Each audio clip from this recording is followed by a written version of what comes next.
stand up?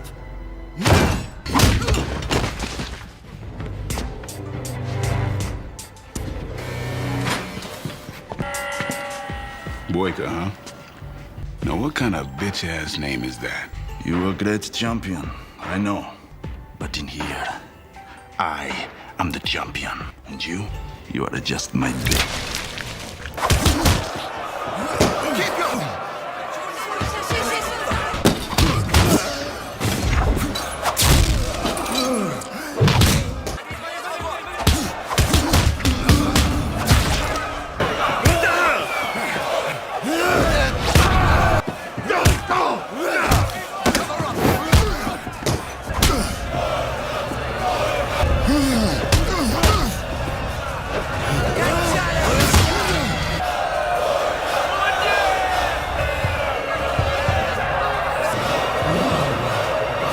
ជំរាបសួរក៏ដូចជាសួស្តីបងប្អូនទាំងអស់គ្នាសូមស្វាគមន៍ទស្សនាមកកាន់ Channel Two Brother សង្ខេបរឿងថ្ងៃនេះផងដែរខ្ញុំបាទសូមលើកយករឿងមួយដែលមានចំណងជើងថា Undisputed 2 មកសង្ខេបជូនបងប្អូនស្ដាប់ផ្សាយរឿងមួយនេះគឺនិយាយអំពីកំពូលអ្នកប្រដាល់ក្នុងគុកដែលមានឈ្មោះថា Yuri Boyka ខ្សែស្រឡាយរឿង Undisputed នេះគឺមានទាំងអស់4វគ្គមូលហេតុដែលខ្ញុំបានលើកយកវគ្គ Undisputed វគ្គ1មកសង្ខេបជូនបងប្អូនស្ដាប់ក៏ដោយសារតែវគ្គទី1ដែលចេញកាលពីឆ្នាំ2002គឺជាសាច់រឿងស្ថិតនៅក្នុងគុកសហរដ្ឋអាមេរិកនិងមិនទាន់មានតួអង្គ Scott Adkins ឬមួយក៏ Yuri Boyka នៅឡើយទេលុះមកដល់ Undisputed 2 Last Man Standing ទើបមានការផ្លាស់ប្ដូរមួយចំនួនដូចជាដាក់បញ្ចូលនៅតួអង្គ Michelle Chaiwai ជំនួសឲ្យ Ving Rhames និងបន្ថែមនៅតួអង្គ Yuri Boyka ចូលហើយទីតាំងគុកក៏ត្រូវបានប្ដូរពីសហរដ្ឋអាមេរិកមកកាន់ទឹកដីរុស្ស៊ីវិញម្ដងខ្ញុំនឹងព្យាយាមដាក់ឈុតវាយគ្នានៅលើរិញឲ្យបានកាន់តែច្រើនងាយស្រួលឲ្យបងប្អូនទស្សនាពេញភ្នែកចង់ដឹងថាសាច់រឿងមួយនេះល្អមើលយ៉ាងណានោះសូមចូលរួមទស្សនាជាមួយខ្ញុំទាំងអស់គ្នាសាច់រឿងត្រូវបានចាប់ផ្ដើមឡើងមកដោយបង្ហាញពីការប្រកួតប្រដាល់នៅក្នុងគុកមួយកន្លែងនៅប្រទេសរុស្ស៊ីរវាងអ្នកទោស2នាក់ដែលជាអ្នកខ្លាំងនៅលើសង្វៀនដូចគ្នាគឺ Yuri Boyka និង David Yuri Boyka គេគឺជាអ្នកទោសដែលមានប្រជាប្រិយភាពម្នាក់និងជាម្ចាស់ជើងឯកអ្នកប្រដាល់ក្នុងគុកនេះផងដែរអ្នកទោសណាក៏ចាក់ដែរថាគេគឺជាអ្នកឈ្នះរាល់ការប្រកួតនេះគឺត្រូវបានរៀបចំដោយមន្ត្រីរបស់ពន្ធនាគារជាន់ខ្ពស់ជាច្រើនអ្នកដែលមានលោកម៉ាក្រូជាមេគុកនិងមានការសហការជាមួយនឹងមេក្រុមអ ுக ្រិតជនដ៏មានអំណាចម្នាក់ដែលមានឈ្មោះថា Gaga ផងដែរ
Boyka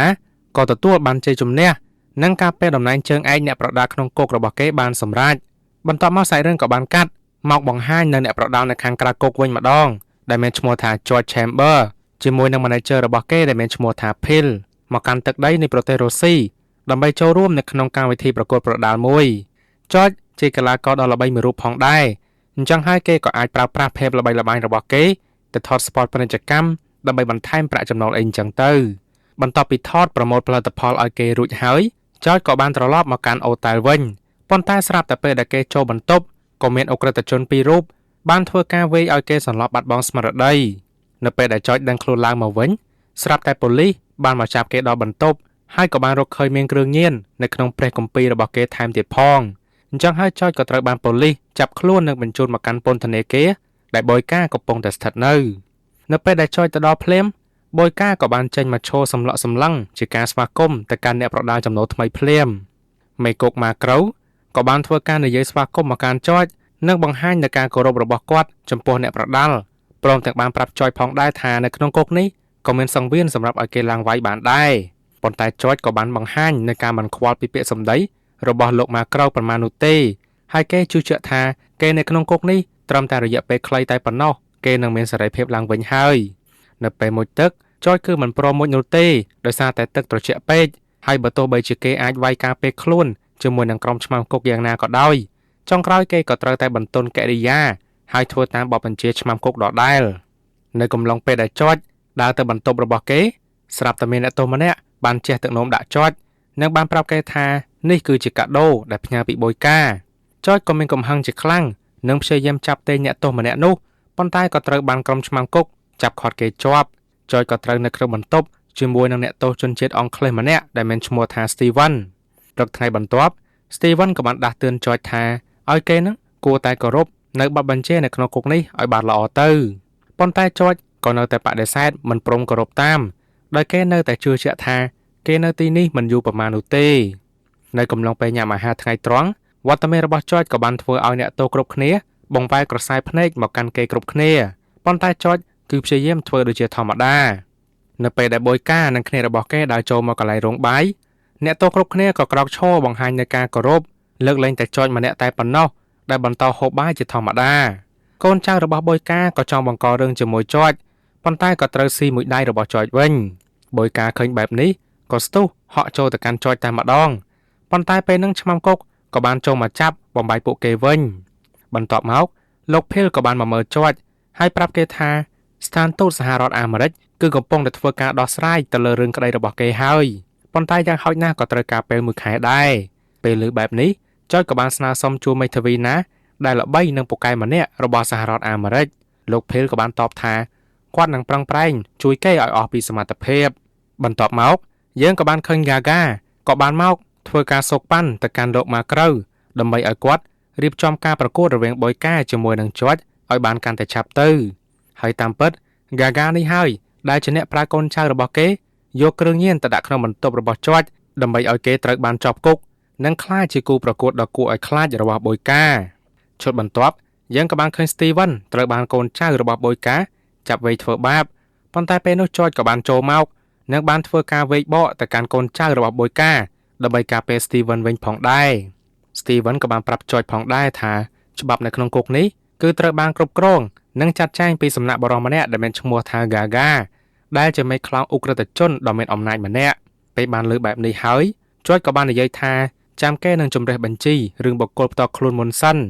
បន្ទាប់មក George ក៏បានទៅប្រឈមមុខជាមួយនឹងប៊ុយកាហើយស្ដីបន្ទោសគេអំពីរឿងដែលគេបានប្រើឲ្យកូនចៅទៅធ្វើបាប Steven មុននេះស្ថានភាពប៊ីតែនឹងឈានដល់ការប្រើកម្លាំងបាយទៅហើយប៉ុន្តែជាថ្មីម្ដងទៀតឆ្មាំគុកក៏បានចូលមកខាត់តាន់ដដែលនៅយប់នោះ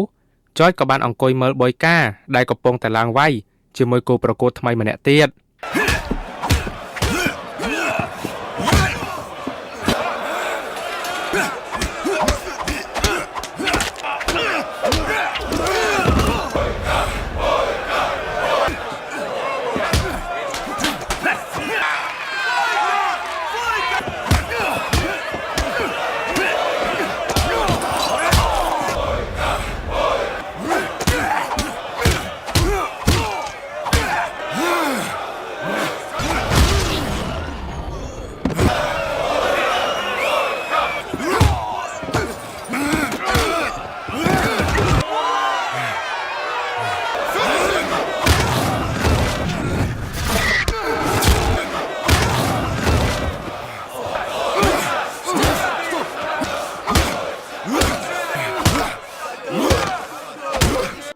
បន្ទាប់ពីវាយឈ្នះហើយប៊ុយកាក៏បានចង្អុលមុខ George បបួលឡើងវាយមុខគេមុខឯងនឹងតែម្ដងក្រោយមកទៀតលោក Macro ក៏បានចាប់ George ហើយនិយាយជាមួយគេស្ងាត់ៗថាប្រសិនបើគេព្រមឡើងវាយជាមួយនឹងប៊ុយកាគាត់នឹងយកព្រមដោះលែងគេឲ្យមានសេរីភាពមុនពេលកំណត់ប៉ុន្តែ George ក៏បានបដិសេធចំពោះរឿងនេះដដែលអញ្ចឹងហើយជាការដាក់ទោស George ក៏ត្រូវបានដាក់ឲ្យធ្វើការសម្អាតលូរបស់ពន្ធនាគារនេះតែម្ដងនៅពេលដែល George មិនព្រមធ្វើតាមក្រុមឆ្មាំគុកក៏ចង់លេងធေါ်ក្តៅពេលនោះស្រាប់តែមានអ្នកទោសពិការម្នាក់បានរុញកៅអីរបស់គាត់មកហើយក៏បានណែនាំខ្លួនគាត់ថាគាត់មានឈ្មោះថាក្រូតគាត់ក៏បានស្ម័គ្រចិត្តក្នុងការជួយទៅសម្អាតជាមួយនឹង George ផងដែរ Steven ក៏បានប្រាប់ George ថាលោកតាក្រូតហ្នឹងគឺជាអ្នកទោសជនជាតិរុស្ស៊ីម្នាក់ ដែលពីមុនគាត់ធ្លាប់ធ្វើការហែកគុកមួយនេះហើយសម្រាប់អ្នកយាមថែមទៀតផងដូច្នេះហើយគាត់ក៏ត្រូវបានទទួលទោសជាប់នៅទីនេះអស់មួយជីវិត Steven ក៏បានឲ្យយោបល់ទៅកាន់ George ថាគួរតែទទួលការប្រកួតជាមួយនឹង Boyka ទៅដើម្បីសេរីភាពរបស់គេប៉ុន្តែ George គឺនៅតែមិនព្រមដដែលបន្ទាប់ពីនឹងមក George ក៏ត្រូវបាននាំឲ្យទៅជួបជាមួយនឹង Gaga វិញម្ដង Gaga បាននិយាយថាស្ថានភាពអាចនឹងមានការប្រែប្រួលប្រសិនបើឯងជ្រើសរើសយកការឡើងវាយជាមួយ Boyka ហើយ Gaga ក៏បានបង្ហាញការពិតផងដែរថាសូម្បីលោក Phil ពេលនេះក៏នៅខាង Gaga ផងដែរដោយសារតែអំណាចទឹកលុយរបស់គេដោយដឹងថាខ្លួនគ្មានអ្នកណាដែលអាចពឹងពាក់បានទៀត George គេក៏យកព្រមឡើងវាយជាមួយនឹង Boyka តែម្ដងហើយទាំង Boyka និង George ក៏ចាប់ផ្ដើមប្រឹងប្រែងវឹកហាត់រៀងៗខ្លួនក្រុមកូនចៅរបស់ Boyka ក៏បានទៅរករឿង Steven ជាថ្មីម្ដងទៀតដោយគម្រាមឲ្យ Steven នឹងយកទឹកដែលមានថ្នាំឲ្យទៅកាន់ George ផឹកហើយបន្ទាប់មកការប្រកួតក៏ត្រូវបានចាប់ផ្ដើម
នៅកំឡុងពេលសម្រាក George ក៏បានផឹកទឹកដែលមានជាតិថ្នាំងងុយគេង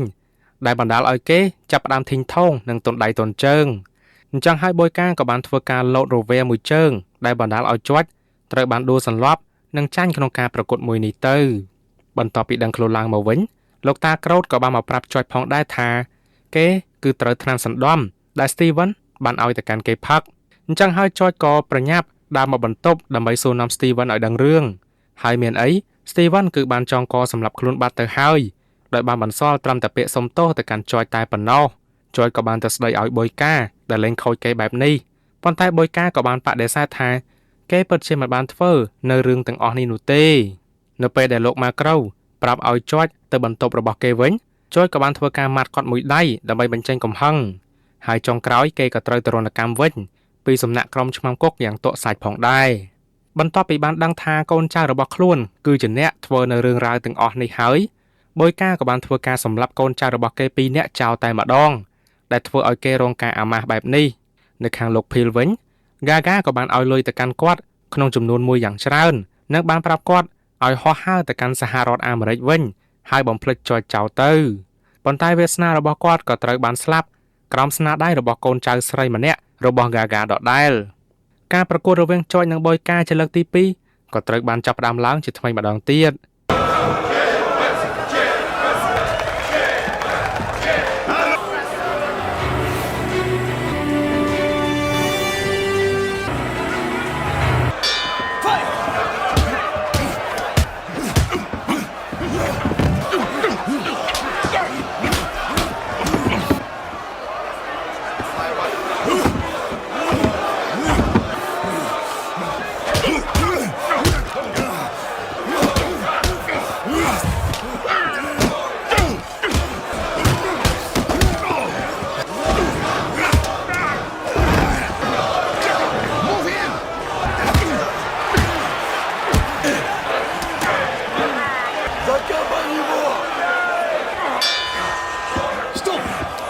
Boyka,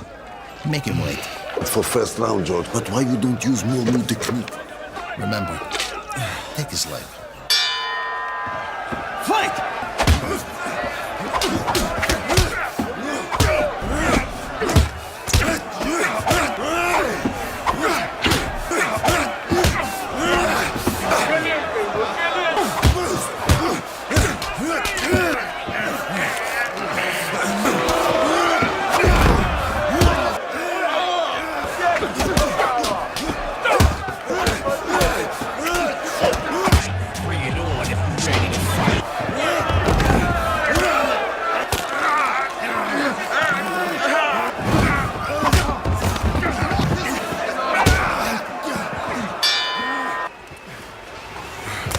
must finish him or you will rot in this stinking hole for the rest of your life. I'm the champion. What are you waiting for? The bell.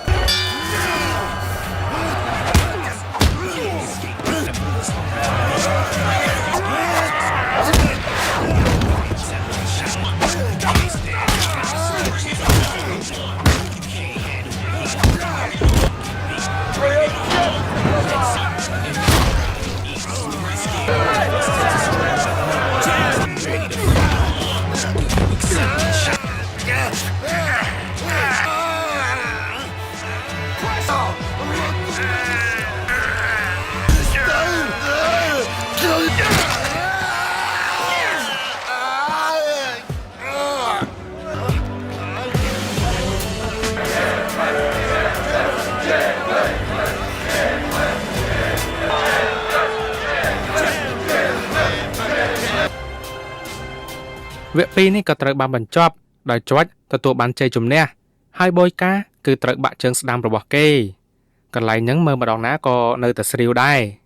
សូមអរគុណបងប្អូនទាំងអស់គ្នាចំពោះការតាមដានទស្សនាវីដេអូមួយនេះរហូតដល់ទីបញ្ចប់